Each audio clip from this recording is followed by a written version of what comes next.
the first to know Nsem-Pii TV. Dr. Tony Aidoo, again I call so Dr. Tony Aidoo. I him say, we NDC guru, one of the pioneers, Wakasa.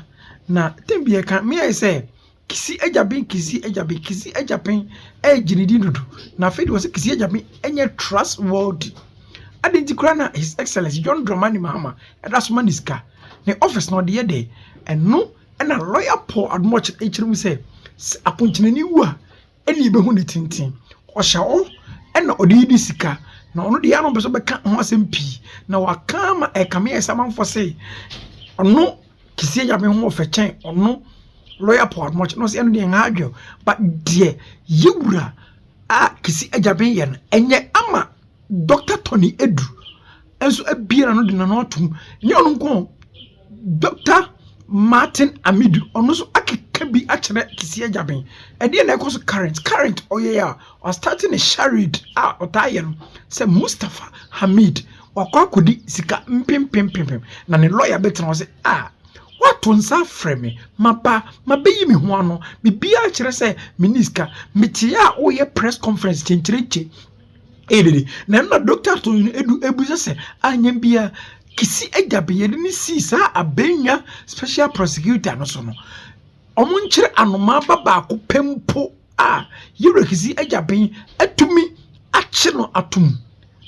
Your guess is as good as mine etiefo eno kwasem ne say the ekoso ni ade bia adwen na lawyer Paul much dey so waka say yiro kisi ejabe de obefra kunyanso no eni behu ne tintin ye behu niema osori oti amokam anase bulletproof car mu a odi gentleman baby bi obekobia hwede ekoso etiefo emra jam yenko ni ngoti lawyer Paul admochire eni Dr. Tony Aidoo emra nsem no etodwan yenkoti emra 10 minutes that you will see the length of his body. When the frog is jumping, you can't really tell the length of his body. But the day that he terminates, he sort of lies down flat and you see the length of his body. That's when you know whether he's 1 centimeter tall, 2 centimeter tall. When he's jumping and you try to calculate, you get it wrong because the velocity, you see. So, Kisi Ajabe, I've been talking about him all the time. For 3 years now, I have been calling out Kisi Ajabe and his modus operandi. All the things that he's alleged to have done. Martin Hamid just put up an article and said that he has squandered 60 million. Today of all days, I was listening to Joy FM because they had advertised that my good friend Joseph Anthony Aidoo was going to be on.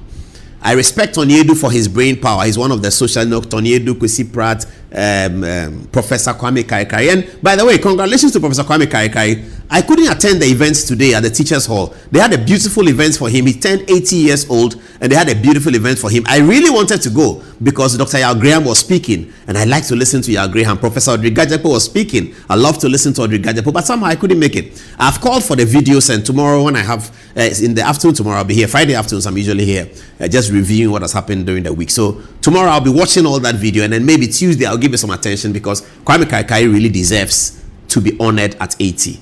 And he's one of those socialist minds. Kwame Kaikai, Kwesi Pratt Jr., Kweku Bako Jr. Kweku Bako has become right-wing small. He's with us, so it's different. He's very much with us now.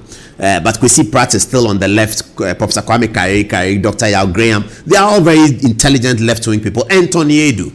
So I was listening to Tony Aidoo this morning. And Tony Aidoo speaks brutally and frankly. Listen to what he said about Kisi Ajabe. I don't trust the special prosecutor. He talks big. He talks small. He doesn't know what he's doing. It's a shame. I don't trust the special prosecutor. He talks big. He talks small. He doesn't know what he's doing. It's a shame. I don't trust the special prosecutor. He talks big. He talks small. He doesn't know what he's doing. It's a shame. Tony Aidoo, police, I should have added it. Tony Aidoo went on to say that he has not succeeded in a single one case for the amount of money. Tony Aidoo said all that. Oh, this editing, I don't like it. Tony Aidoo said that. Why are we spending money on him?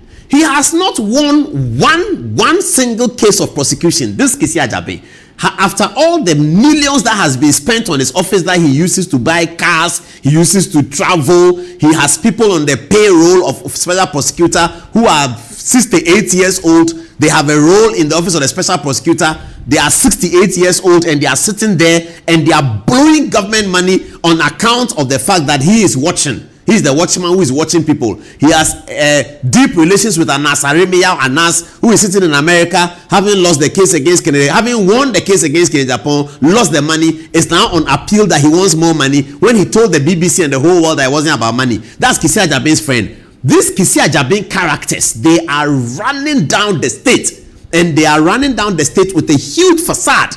The facade of they are prosecuting somebody and then they are running down the state. This is what they do. LaBianca is dead. After all the things that happened, LaBianca has died. Kisi Ajabe has not brought one CD to the Ghana government. The other day he came, they say he has found some dollars somewhere. Anytime there's a case against him, then he and that guy there called Samuel something, they will go and orchestrate some media publication, and then they have some media associates who will put out a story. Kisi Ajabe, journalists who are listening to me, if you remember, Kisi Ajabe said he had found fake dollars. That is 3 years ago. Up to today, we haven't seen what has happened to the fake dollars. And I talk like that because people say that you talk like that because Kisi Ajabe is more handsome than you. I get it. He's more handsome. Fine, no problem. But that's not the point. As handsome he is, I agree. Beautiful suit, nice smile. Kisi Ajabe is handsome. I have no problem with that. And he's more handsome than I am, so that's okay. We all cannot be handsome the same level. God makes some more handsome and some less handsome, and some are not handsome at all. But that's okay. Kisi Ajabe is squandering state resources with his ego, his pride, his complexes, and that is what is hanging on his shoulders. That's what Tony Aidoo was saying. Is Tony Aidoo too upset about? Is Tony Aidoo too envious of Kisi Ajabe because he's more handsome? Tony Aidoo doesn't care. Tony Aidoo is one who is thinking about the nation and is looking at the Ghana, and we are wasting resources on this guy and he does nothing. And he's sitting at Roman Ridge conducting debauchery, and oh my goodness, it is serious. This Kisi Ajabe matter that we talk, and then they say, oh, because he's more handsome than you, because he has a bulletproof car and you don't have bulletproof car. I don't have bulletproof car. Maybe one day I'll get, maybe one day I won't get. It doesn't matter. The issue is that what is Kisi Ajabe doing with the money that government has been giving him from Akufo-Addo's government to the recent budget of Atuforsen? Every day, Ken Ofori-Atta gave him so much money. Mohammed Amin Anta gave him so much money. What does he do with the money? He carries soldiers and travels with them to New York. You see Kisi Ajabe in New York, and Ghanaian soldiers are walking around him. That's what happens. Kisi Ajabe crowd, we have not impeached him. But Justice Tokonu is being impeached for traveling with his husband and his daughter. Kisi Ajabe, the amount of money Kisi Ajabe has squandered, that belongs to you and I, the taxpayers. And I can say that because I am confident that I started paying tax before Kisi Ajabe started paying tax. That's for sure, because I'm older than him and I started working before him. So I started paying tax before Kisi Ajabe started paying tax. And since I started paying tax and it's going into the chest, that tax and your tax is being squandered on this man who has not brought one CD. One CD. The other day I was on a phone call with Manasseh Azuri. He was investigating something and he called me about it. And at least Manasseh Azuri, I fight with him a lot. But Manasseh Azuri has brought some money to Ghana on his investigations, you know, however he does it. He's brought some 1, 2, 3, 4, 5 millions back to the state's chest. This man here, with all the state resources, police and soldier and bulletproof cars, Kisi Ajabe has brought nothing to the republic. And he sits there and he dabbles between political parties. He's NPP, at the same time he's NDC. He doesn't like Ofori-Atta, and he's this, and he's passing here, and he's that. And all is about the charade. Cosmetic settings. That's all he does. This evening we are sitting down, Kisi Ajabe comes. Oh, I've gone to arrest Mustafa Hamid. Mustafa Hamid has stolen money, so I'm going after him. I don't know the details. Mustafa Hamid's lawyer is here. The Honorable Kwenka is so upset. Now, what is Kisi Ajabe talking about? So when I called them in the afternoon that, look, this thing, what are we doing? What's happening? They say, everything Kisi says is not true. I said, are you serious? And he can issue a statement. let me not talk much. Penka is here. Let's go to him and hear the details for ourselves. Honorable, good evening. Good evening, my brother. Kisi Ajabin says your client is a thief. What is the details? First of all, let me say without equivocation, and good evening to your cherished viewers. And it's been a while, Paul. Yes. And you are doing a very great job serving Ghana in a very wonderful capacity, and we all applaud you for your good works you are doing. But let me start by stating that, Paul, there's a Latin expression that says that omnia que ver habet es integritas. I like that. All that a man has is integrity. So if you take integrity out of a man, you leave him but nothing on the street. Yeah. My client, all that he has is integrity. So when you touch the integrity, you touch the very core of his existence. And when you touch the core of his existence, you are making efforts to get him out of the world. And therefore, every legal means available at our disposal will have to be explored and exploited to ensure that the world knows that our client is innocent of whatever charges you are leveling against him. He says extortion. Now, I will come to that.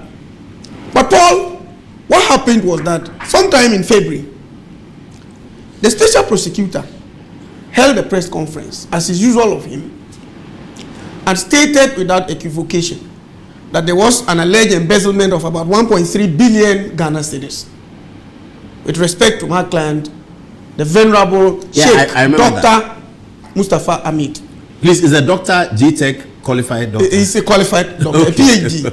Okay, no problem. And that they were investigating embezzlement of that amount of money by Mustafa Hamid and his cohorts in that office, spanning between the period 2021 up to 2024. Then, thereafter, nothing happened. And so, we have had to write to the special prosecutor's office, asking him to retract and apologize to our client for defaming him. Oh, I see. That happened. Yes, we wrote that letter. And there was no reply. No response came in. Then, soon after the letter was written, our client got an invitation to the Office of Special Prosecutor, and that it was coming to answer for some embezzlement with respect to UPPF fund, which is the United Petroleum Price Fund that they actually had at the NPA. Okay. Now, when he was invited and we went with him, the questioning and everything was with regard to the 1.3 billion. Eventually, everything was dropped. They didn't even talk about any 1.3 billion. And then they now moved from there, having defamed our client with about 1.3 billion Ghana cedis alleged to have been embezzled by him. He appears before you and you shift the post and now say that you are investigating him for a different reason, either than embezzlement that you had actually stated to the public at a press conference. And what is it? You now say that you are actually investigating him for extortion. Extortion. That is so. Kisi himself was in this meeting. Yes, he actually took part. He said he was briefly there, but he had his delegation, which actually comprised of a number of investigators who did the interrogation. And what is so interesting about the matter is that, and I want to put this in perspective and let whoever is watching and listening to us get it clear and loud, that the position as we speak, which I'm about to actually put out from the Office of the Special Prosecutor, is very interesting. This time round, not a dime of public money is involved in the new allegation against our client. No, I don't understand it. Not a pesewa of public money is part of the allegation now against my client. No, he said 1 billion. You went to see him. He didn't talk about the 1 billion. He introduced a new matter. And now extortion. How much was he talking about? How much has been extorted? The initial one, as I said, was 1.3 billion. Yes, that's what he told all of us. And then later, he's now shifted the post and he's saying that he's now talking about 280 million. And even that 280 million, Paul, it is not state funds. Not one cedi of that 280 million is state funds. I'm confused. He says, you mean the Office of Special Prosecutor is purporting to prosecute Mustafa Hamid for extortion? Yes. That extortion is not extortion about government money. No, it has absolutely nothing. He's alleging that he has extorted from somebody. He's alleging that oil marketing companies paid some monies to the Honorable Dr. Mustafa Hamid. That is what he's alleging. And remember that in circumstances like this, Paul, there had to be some complainants who have come to tell you that they will have to complain. Look, we were in our offices, and then he used his office to come and intimidate us and threaten us that we should pay a certain amount of money, failing which we're going to suffer certain penalties and consequences thereof. If you have been able to establish this based on complaint laid to you and you proceed to investigate, fair and good. But you made an allegation about an embezzlement of 1.3 billion. The person appears before you. You have no scintilla of evidence whatsoever to corroborate your initial allegation. Then you shift the post, and now you start talking about the fact that the person has extorted money from oil marketing companies. And that is the charge you are now leveling against him. And even interestingly, Paul, they now again say that even the 280 million, you refer to our client as the kingpin or the main architect of the extortion of 280 million, but you say that he directly received 24 million of the amount. That's about 10%. So the architect, the one who cooked a deal of 280 million, takes 10% of that. Only. That is even the allegation against our client, which in any case is false. But assuming even without admitting that it is true, how will you refer to somebody as a kingpin in circumstances like this and say that that person accepted 10% of the amount of money involved in this? When you in this mastermind, he's charged other people, so maybe 10% went to Mustafa, 1% to the other people. Hold it. I think that when you, I don't want to go to the meat of the matter because we're going to meet him in court.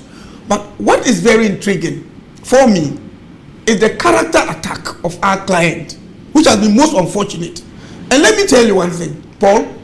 If there is one person, as a lawyer, I can vouch for his integrity, unblemished public record, and one person who stands for the truth and will fight for Mother Ghana for us to progress, it is the Honorable Dr. Mustafa Hamid.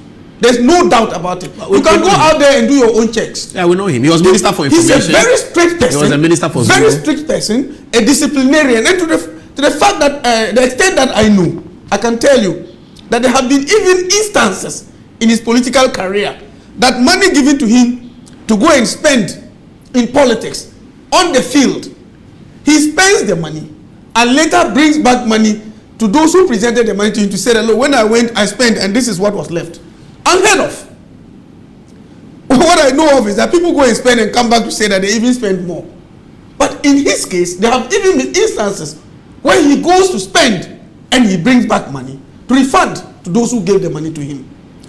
And I can tell you again that they have fished and fished. They've gone from bank to bank to investigate his children, his wife, everybody looked into accounts, and it's much ado about nothing. They've engaged in a wonderful fishing expedition over a long period just to fix and nail him, as if it was an orchestrated act to get him to the wrong and then deal with him in accordance with your power and might. I see that you've issued a statement. Let me tell the producer, please prepare the Mustafa Hamid statement so that I can read it after point. Because all of us, probably today, are thinking that it is Mustafa Hamid.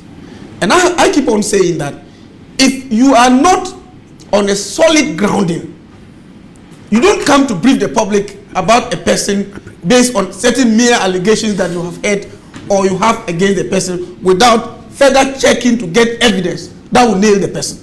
Yeah. So in this particular case, you started the story with embezzlement, 1.3 billion. Suddenly it is dead. You've moved to extortion. And you're not talking about using his office for private gain and etc. As I said, we are not going to sit here and discuss the merits of the matter. But I can tell you that, as you have indicated, if it doesn't take time, there will be a technical knockout again. Technical knockout? Yes. In court. That's a threat. No, yes. And of course, I mean, that technical knockout, if it is a threat at all, it's a positive threat. You know, Paul, you see, there's something that we are all running away from. And I think that we need to face the bull by the horn. That office, he is not going to work there till he retires. It is for a 7-year period. All right? And he's to remember that even he himself will account, especially when he's left office. For now, when the frog is actually alive, as you have rightly indicated, you may not know the length. So I want to caution that you need to exercise your right with caution and circumspection insofar as it concerns the right of individuals. Paul, if you go to our fundamental human rights section of the Constitution, chapter 5, and the way it was crafted, right from Article 12 all the way to Article 30 thereof, you will see that we're minded of our history. Most of the things that are found, especially if you look at Article 14,